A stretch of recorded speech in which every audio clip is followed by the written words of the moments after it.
Module इसका ये है, पॉइंट ये है सर जी, कभी भी जिंदगी में आपको इस प्रोफेशन में, या आपको मैंने पर्सनल लीडरशिप शिफ्ट कर दिया हुआ है ना, अपने काम में कभी आपको डिसीजन करना पड़ रहा है, और डिसीजन में एक तरफ है पैसा और दूसरी तरफ है करेक्टर, आपने करेक्टर को टिक लगानी है। दिख नहीं रहा उससे फायदा हो रहा है, मैं आपको लिख के देने को तैयार हूं, लिखवा लें मेरे से, सिग्नेचर करवा लें, अल्टीमेट फायदा आपका हो जाएगा। क्योंकि वजह क्या है, असल में हमारा माइंड ना धोखा देता है। माइंड का नाम दूसरा क्या है, अकल। मेरा लेक्चर सुनिएगा कैदियों वाला जो सा अपलोड हुआ है, कुछ लोगों ने सुन भी लिया होगा। फैसले को हमेशा ईमान की बुनियाद पे करना, अकल की बुनियाद पे फैसला नहीं करना। जब भी आप अकल की बुनियाद पे फैसला करेंगे ना, याद रखें अकल धोखा खा जाएगी। बस अकल जरा सुनिएगा, इसको कैसे डिफरेंशिएट किया जा सकता है। फर्ज करें कि आपके पास ये पैसे पड़े हुए हैं 10,000 रुपया, और आपके खूनी रिश्ते में बहन को जरूरत पड़ गई है, और वो जरूरत है 8,000 रुपए की। लॉजिकली देखें आपके पैसे क्या हो जाएंगे, लॉजिकली पैसे। अब मेरी अगली बात जरा सुने, लेकिन आपका दीन ये कहता है कि जब तुम देते हो वो बढ़ जाता है। सही है। अकल पे फैसला क्या है, नहीं देने चाहिए, क्यों, कम हो जाएंगे। लेकिन ईमान पे फैसला ये है कि कम नहीं होते। दुनिया का कोई बैंक, कोई कैलकुलेटर, कोई सिस्टम ये मानने को तैयार नहीं होगा कि ये देने से ऑब्वियस है पीछे रह के 2,000 रुपया क्या हो जाएगा, कम हो जाएगा। लेकिन अल्लाह कहता है कि मैं गारंटी देता हूं, तुम अगर मेरी राह में दोगे मैं तुम्हें बढ़ा के लुटा दूंगा। कभी भी जिंदगी में फैसला करना है तो याद रखें, टिक आपने लगाना है कैरेक्टर को, पैसे को नहीं लगाना। और अगला जुमला मैं कह रहा हूं, पैसा पीछे चल के आएगा। पैसे के जब भी पीछे भागोगे ना, पैसा नहीं मिलेगा आपको। पैसे को ठुड्डा मारना शुरू कर दो, उसको एक गुलाम समझा करो, ये इस्तेमाल की चीज है, दैट्स ऑल। कन्वर्टेबल आइटम है। मेरा पैसे पे व्यू क्या है, पैसा कन्वर्टेबल आइटम है, ये कन्वर्ट हो जाता है। जो आपको आसानी चाहिए ना, उसमें कन्वर्ट हो जाता है। जो आसानी पैदा करना चाह रहे हैं, ये 6 लाख हो तो मेहरान आ जाती है, ये 15 लाख हो तो सिटी आ जाती है, ये 30 लाख हो तो स्विक आ जाती है। कन्वर्टेबल ना, अपनी जरूरत की कैपेसिटी के मुताबिक आप उस पैसे को कन्वर्ट करके अपनी सवारी, आसानी, रोटी, कपड़ा, मकान, चीजों में, लग्जरी में कन्वर्ट कर सकते हैं। अगली बात सुने, अगर ऐसा नहीं करेंगे तो वार्निंग दे रहा हूं, होगा क्या, ये आपका मास्टर बन जाएगा। मास्टर मीन कंट्रोल, आपको कंट्रोल करना शुरू कर देगा। ये इस्तेमाल की चीज है, इसे इस्तेमाल करें, इसे गुलाम बना के इस्तेमाल करें। बंदा यार अपने मुलाजिम को कैसे यूज करता है, ऑर्डर देता है, ये करो। पैसे को हमेशा ऑर्डर में ला के इस्तेमाल करें। अगर नहीं करेंगे ये वाला मैंने जो आपको बताया, तो अगली बात सुन लें, सर पूजा शुरू हो जाएगी पैसे की, खपत जिसे कहते हैं। हजूरे वाला याद रखें, इसको हमेशा आपने अपने पीछे चलाना, इसको, इसके पीछे नहीं भागना। मैंने आजमा के देखा सर, कुछ चीजों की लिस्ट आपको दे रहा हूं जिनके पीछे भागना नहीं चाहिए।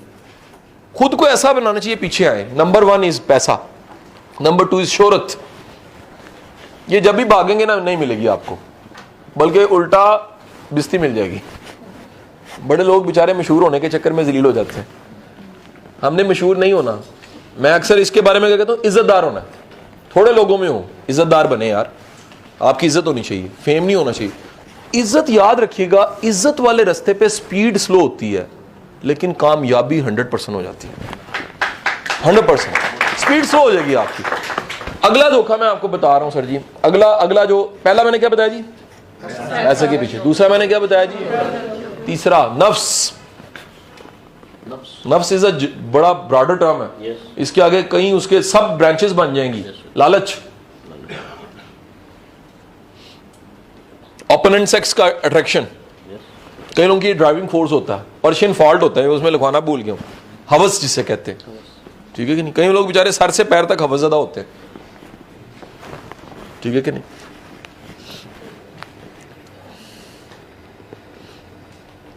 अच्छा, नेक्स्ट, नफ्स का ये सब कैटेगरी है, अपनी जात की मोहब्बत। मैं, कई लोग जो उनसे ना हर चीज में अपनी मैं जरूर कहते हैं, अफसोस करने जाएंगे, कहते नहीं यार ताड़े अब्बा नहीं मार के साढ़े मार के सन, एडी बड़ी गाल कोई नहीं वो हर चीज़ में मुकाबला लगा रहे हैं। सो जुगन की रिकॉर्डिंग में पूरा थीसिस था आज कि यार कई लोग मुकाबला लगाने के आदी क्यों होते हैं, ये बीमारी है, ये नफ्स की बीमारी है आपकी, ठीक है जी। सो आप कभी भी याद रखें, भागना है तो इन चीज़ों के पीछे मत भागो। मैं आपको गारंटी दे रहा हूँ, बज़ाहिर आपको लगेगा मेरी स्पीड स्लो है, एक ना एक दिन ये चीज़ें पीछे हो जाएंगी और आप आगे आगे भागना शुरू कर देंगे। अगला पॉइंट लिख लीजिएगा जी, लेसन नेक्स्ट। ये लेसन पिछले वाला कौन सा था, एक दफ़ा रिवाइज करना है कि मिस ना हो कुछ चीज़। क्या था जी, बहन बताएंगे ना? है वाला डिसीजन आपने करना है ईमान की बुनियाद पे करना है आपने कभी भी जिंदगी में। अगला पॉइंट लिख लीजिएगा जी, ये सारा इस पे खड़ा मैंने कर दिया थी, पॉइंट यही था। अगला पॉइंट मेन लिखना अजरे वाला। अगला पॉइंट ये है सर, ये पहले समझना है फिर आपने लिखना है। सर जी काम बड़ा करना चाहते हैं ना, अकेला बंदा नहीं कर सकता।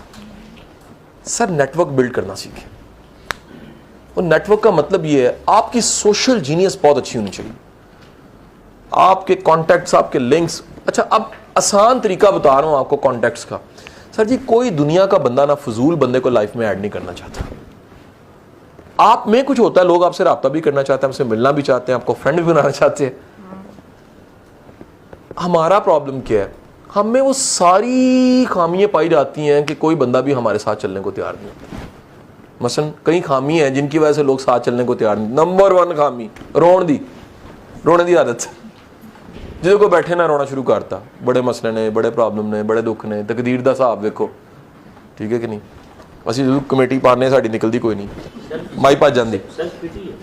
हाँ ये क्या था जी पूरा, पहला मैंने सवाल क्या किया, रोने की कौन सी। अगला बद इखलाकी। सर ऐसे बंदे से लोग भागेंगे। नंबर 3 सर कैपेबल नहीं है बेचारा, सेल्फ डिपेंडेंट भी नहीं है, मोहताज सा बंदा है। ये मोहताजी याद रखें, लोग मदद तो करते हैं लेकिन लोग पसंद नहीं करते, मोहताज बंदे को पसंद नहीं करते लोग। सेल्फ डिपेंड खुददार बंदे को ज्यादा पसंद करते हैं।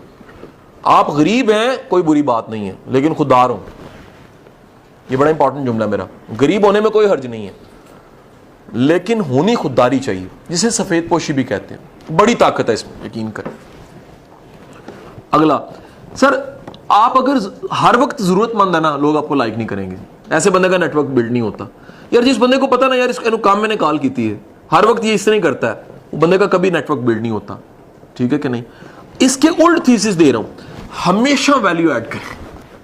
मेरे नेटवर्क लाइफ में बनने की बहुत बड़ी वजह यह है, मैं हर मिलने वाले को सोचता हूं, उसको फायदा मैं क्या दे सकता हूं।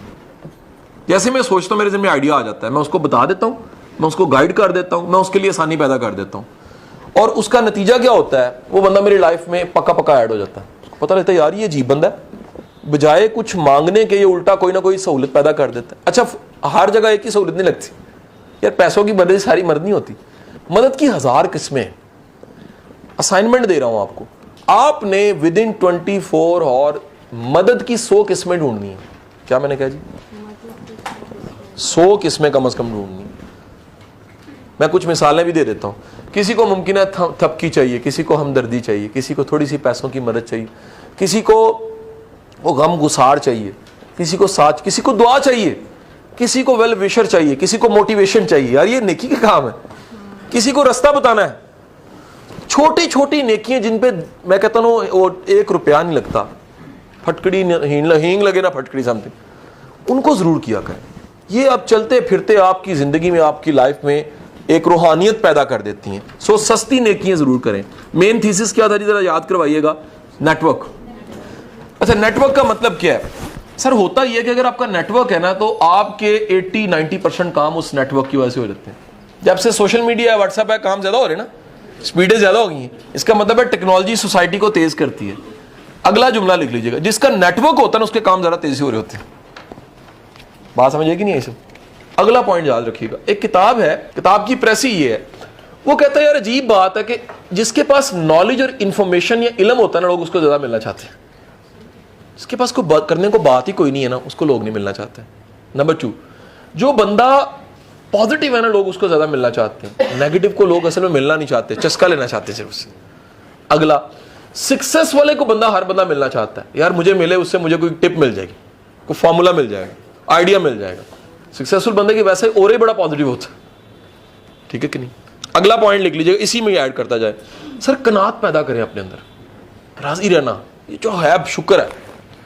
एक एक्टिविटी मैं अक्सर अपने घर के बच्चों को भी करवाता हूं, आप भी किया करें, ये भी एक्टिविटी लिख लें। कभी कभी बैठ के 100 चीजें लिखें जिन पे शुक्र अदा करना चाहिए। हफ्ते बाद फिर बैठ जाए, नई 100 चीजें लिखें, कई चीजें नई ऐड हो जाएंगी। हमने अपने mind is like a torch, इस टॉर्च को फोकस ही नहीं दिया होता, शुक्रगुजार बनाया नहीं होता। Yes, how to be more interesting, yes, good book, देख लें जी, how to be more interesting by Edward de Bono. और वो कह रहे हैं जी आपके नॉलेज की बेस पे आप इंटरेस्टिंग बनते हैं, क्रिएटिविटी की बेस पे इंटरेस्टिंग बनते हैं, नई सोच की बेस पे इंटरेस्टिंग बनते हैं। नेक्स्ट पॉइंट इज, एक बात याद रखिए कि आपने अगर इस फील्ड में नाम कमाना है तो इंफॉर्मेशन, नॉलेज, चीजें मल्टीपल तरह की, मुख्तलिफ तरह की इकट्ठी करें। यानी बेशक के लीडरशिप भी पढ़ानी है, लेकिन यार आपके पास म्यूजिक की भी थोड़ी सी इंफॉर्मेशन होनी चाहिए। पढ़ानी लीडरशिप भी है, आपके पास मॉडर्न लीडरशिप का मॉडल भी होना चाहिए, आपको अर्थशास्त्र भी पढ़ देनी चाहिए, आपको मॉडर्न जॉन सी मैक्सवेल तो पढ़ना ही पढ़ना है, कैन ब्लैंचेट तो पढ़ना ही पढ़ना है, लेकिन पुरानी जो वाल माइकी की किताब है द प्रिंस, वो भी पढ़ देनी चाहिए आपको। ताकि हो क्या, रिलीजन को भी पढ़ देना, उमर फारूक को भी पढ़ देना चाहिए, दुनिया के बड़े जो जंगजू आए हैं उनकी स्ट्रेटेजीज को भी पढ़ देना चाहिए। ये वर्सटाइलिटी क्या करती है, आपकी बात में क्या करती है, जान पैदा कर देती है। मैंने देखा सर, हम्बल होने से आपकी जिंदगी में काम ज्यादा हो जाते हैं। पॉइंट क्या है सर, हम्बल होने से। ये कोई अकड़ नहीं है यार कि आपके साथ गार्ड है, ये कोई अकड़ नहीं है, गड्डी वड्डी है, कोई अकड़ नहीं है। बड़ी बात ये आप हो ज्यादा, दिखते कम हो, आइसबर्ग की तरह। ये बड़ी सक्सेस है आपकी लाइफ में। हम्बल हो, आजिज इंसान बने, झुके हुए इंसान बने, उसको फल ज्यादा लगता है। हम्बल इंसान का मतलब ये है यार, जिस लेवल पे कोई है उस लेवल पे आ जाओ, और उस लेवल पे आके खेलो। कभी मेरा रसूल जो सा था ना, मस्कीनों के साथ बैठा होता था, मस्कीन वो कि बताना पड़ता था यार ये है कमाल, देखिए आप, इनकसारी की इंतहा है, ठीक है कि नहीं, उसके लेवल पे आ जाए, उसके लेवल पे आके गप लगाएं। हमारा सर प्रॉब्लम, मैंने लोगों को देखा, यकीन करें, वो ना उनकी अकड़ उनके रास्ते की सबसे बड़ी रुकावट होती है, हम्बल नहीं होते, हम्बल नहीं होते। पेशेंट कशान साहब मेरे साथ थे, I was travelling toward Wahdat road, एक फकीर जा रहा था, तो मैंने जान के शरारत मेरे जहन में आई, मैंने कशान को कहा यार एक शरारत करनी, मेरा साथ देना। मैंने इस गाड़ी को तेज से करके स्किट करके ना, जैसे किसी को छापा मार के नहीं पकड़ते, एकदम से गाड़ी से हम दोनों निकल के फकीर को पकड़ लिया। वो चीका मारे, मैंने छाड़ दो, मैं कहते मैं 500 देते बगैर नहीं है छड़ना। मैंने 500 दिया, वो कहता जी शाह जी मेरी तो जान कट सड़ी है सरकार, मैं पैसे देने वास्ते मैं लगे कि मैं कोई चोरी की है। मैं कहा यार फड़ के देने चाहिए ने सब। आपको जिंदगी में कभी कभी, अब फकीर को हाथ जिससे बो वाले कपड़े ने यार 200 दिन तो नहाता नहीं है, वाल होते एडे काले छड्डे ने, बुरे हाल हुए ने, मिट्टी पई है, बड़ा मुश्किल है यार। कभी कभी ना इंसानों को उनके लेवल पे आके उनसे गप लगाया करो, शेयरिंग किया करो। आपको अंदाजा नहीं है, ये जो बेस पे आना, मिट्टी के साथ मिट्टी मिलके बनना, यही आपको बड़ा इंसान बनाता है। हम लोग चाहते हैं एकदम से तोपों की सलामी हो यार। जो बंदा अकड़ में फंसा हुआ ना, वो कभी भी अल्लाह ताला उसको अजमत नहीं देता, दिलों पे राज करना नहीं सिखाता। रूमी इमाम जो उनसे हैं, दुनिया से जाने लगे तो किसी ने उनसे पूछ लिया कि अब तो दुनिया से आपको जाना है, तो फरमाने लगे कि मैं दुनिया से जाऊंगा लेकिन दिलों की मसनत पे बैठा रहूंगा। ये अजमत है भाई, कि आप दुनिया में ना भी हो लेकिन दिलों की मसनत पे आपका बड़ा मकाम हो। आप इस जुमले के साथ मैं क्लोजिंग कर रहा हूं कि ट्रेनर बनना इतना अहम नहीं है, अच्छा इंसान बनना ज्यादा जरूरी है।